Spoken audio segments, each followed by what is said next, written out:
Assalamualaikum warahmatullahi taala wabarakatuh. Alhamdulillah walhamdulillah min al-mizan wal muntaha lilam wa mablagha ridha wa zinatal arsh. Allahumma salli wa sallim ala sayyidina Muhammadin nuri kasari wa madadikal jari wajma'ni bi fi kulli adwari wa ala alihi wa sahbihi ya nur. Subhanallah bihamdi adada khalqi wa rida nafsi wa zinatal arsh wa adada kalimati. Alhamdulillah Allah pertemukan kembali kita untuk melanjutkan ngaji kita tentang kitab Aqidatul Awam, tentang akidah basic. Sebelumnya mari mengulang yang sudah kita pelajari bersama, diawali dengan membaca Al-Fatihah. Al-Fatihah sunnah hadratin Mustafa Muhammad sallallahu alaihi wasallam. Fatihah.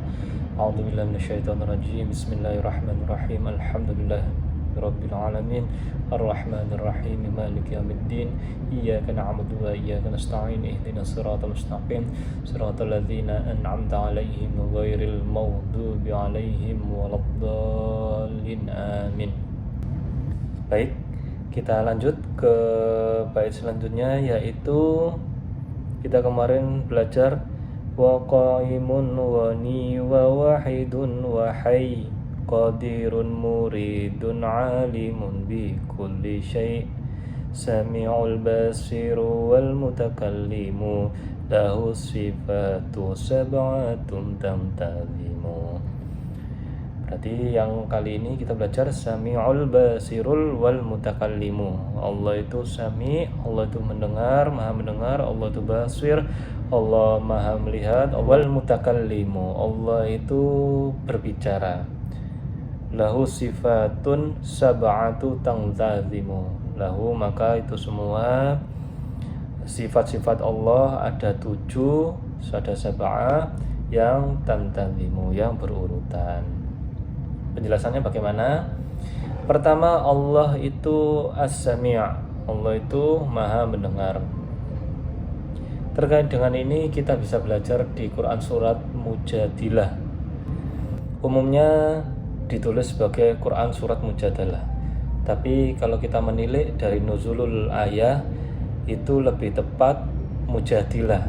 Karena Mujadilatun itu isim fa'il yang mengganti dari fi'il mudhari'nya qaulal lati tujadiluka fi zawjiha wa tashtaki ila Allah. Qad, sesungguhnya sami Allah itu mendengar qaulnya perkataannya allati, perempuan itu, tujadiluka, yang mengajukan gugatan, yang menggugat, fi zawjiha, kepada Rasulullah atas zaujinya, atas suaminya, watashtaki ilallah, dan perempuan tersebut mengadukannya kepada Allah. Jadi dulu itu ada tradisi di Arab pada waktu masa jahiliyah, itu tradisinya namanya zihar. Zihar ini kondisi ngawang, kondisi abu-abu. Jadi saat suami mengatakan istrinya itu kayak ibunya, atau kamu itu kayak punggungnya ibuku, kalau seandainya cercaan ya dalam kondisi marah, itu istri tersebut itu diharamkan bagi suaminya, tapi tidak masuk kepada status cerai. Jadi tidak dimerdekakan dari suaminya, juga tidak bisa diceraikan dari suaminya. Nah, kondisinya abu-abu. Maka perempuan ini insya Allah namanya Haulah binti Tha'labah, itu melaporkan ke Rasulullah, saya ini baru dizihar sama suamiku, sedangkan aku waktu masih muda dia nikmati seluruh rahimku, melahirkan anak-anaknya. Tapi sekarang pas aku sudah tua, pas aku sudah tidak mampu, malah diginikan. Lalu Rasulullah waktu itu, karena memang belum ada hukum yang turun dari Allah, Rasulullah menyampaikan, ya aku tidak ada narasi lain selain yang aku pahami, kamu sudah haram atas dirinya. Lalu Khawlah ini nangis, pulang ini kecewa. Di situ Khawlah ini berdoa sama Allah. Jadi setelah dia menghadap ke Rasulullah tidak dapat solusi, beliau langsung berdoa ke Allah. Lalu turunlah ayat ini. Ayat ini tuh bukti bahwasanya Allah itu maha mendengar siapapun. Bahkan saat yang dilawan itu Rasulullah kekasihnya, tetap Allah itu maha pendengar, tidak merubah status Allah. Allah itu As-Sami'. Lalu dari ayat ini turun hukum Allah bahwasanya zihar ini suaminya harus membayar kafarat, harus membayar tebusan kalau seandainya suaminya menyampaikan demikian. Tebusannya yang memerdekakan budak, puasa 2 bulan berturut-turut, atau memberi makan 60 orang miskin. Dari ini rumah tangganya Khawlah diselamatkan, turun hukum baru yang bisa kita pelajari untuk kita. Lalu bukti bahwasanya suaranya perempuan, bahkan suara siapapun, Allah itu tidak menganggap remeh. Allah itu maha pendengar kepada siapapun, entah apapun statusnya, kondisi ekonominya, jabatannya, selama dia itu hambanya Allah, maka sifat Allah As-Sami itu pasti sampai kepada dirinya. Sami'ul Basiru. Lalu yang selanjutnya adalah Allah itu Al-Basir. Allah itu maha melihat. Terkait sifat Allah Al-Basir ini ada salah satu kisah. Waktu Nabi Musa masih muda, ada orang berantem lah di pasar. Lalu Nabi Musa itu mencoba melerai. Niatnya melerai sebenarnya, tapi kan Nabi Musa terkenal dengan kekuatannya ya. Jadi waktu melerai malah kepleset, seperti mendorong orang, menonjok orang, sampai orang itu meninggal. Jadi Nabi Musa ini takut sekali, sampai keluarlah ayat Rabbi inni dzalamtu nafsi faghfirli. Ya Allah, aku ini menjahati diriku sendiri, aku ini zalim, maka aku minta tolong ampuni aku ya Rabb gitu. Lalu Nabi Musa larilah meninggalkan Mesir waktu itu, sampai beliau istirahat di bawah pohon. Beliau kelaparan, akhirnya pada sampai di ayat yang kita pelajari kemarin.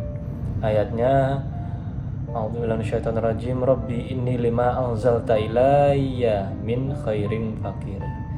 Ya Rabbi, ya Allah, inni lima anzalta ilayya, sungguh aku ini butuh butuh kebaikan apapun darimu, min khairin fakir. Nah, dari sini lalu Allah memberikan makanan kepada Nabi Musa, semua perjamuannya lengkap. Padahal itu tidak ada saksi, Nabi Musa lagi sendiri. Lalu pun Nabi Musa kabur, lari, tapi karena Allah melihat semua yang dialami Nabi Musa, Allah melihat dalam hatinya Nabi Musa itu bahwa unsurnya ketidaksengajaan, maka itu menunjukkan bahwasanya yang Al-Basir, yang maha melihat sampai ke dalam-dalam, sampai ke lubuk hati, relung jiwa yang paling dalam, itu cuma Allah. Dan selanjutnya Allah itu wal mutakallimu. Allah itu maha berbicara. Hanya saja yang bisa diberikan kesempatan oleh Allah untuk berbicara itu orang-orang tertentu, kekasihnya kalau berbicara secara langsung, seperti Nabiullah Ibrahim itu bisa langsung berbicara sama Allah karena kalamullah. Nabiullah Ibrahim itu kalamullah. Kalau yang lain mungkin seperti Nabiullah Muhammad bisa bicara secara langsung kepada Allah, tapi di tempat tertentu, di surga, atau lewat firman yang dikirimkan oleh malaikat Jibril. Tapi ingat bahwasanya sebenarnya Allah itu juga berbicara kepada kita lewat kode-kode yang ada di Al-Quran atau yang di alam. Itulah kenapa saat Al-Quran turun kepada kita, ayat pertamanya adalah Iqra. Iqra itu bacalah, tapi baca realitas. Bahwa Allah ini sedang berbicara kepada kamu melalui realitas yang kamu hadapi. Jadi kalau seandainya kita seperti ini, kita membaca kitab wa qaimun ghani wa wahidun wahai, itu membaca ini namanya utlu. Tapi kalau seandainya kita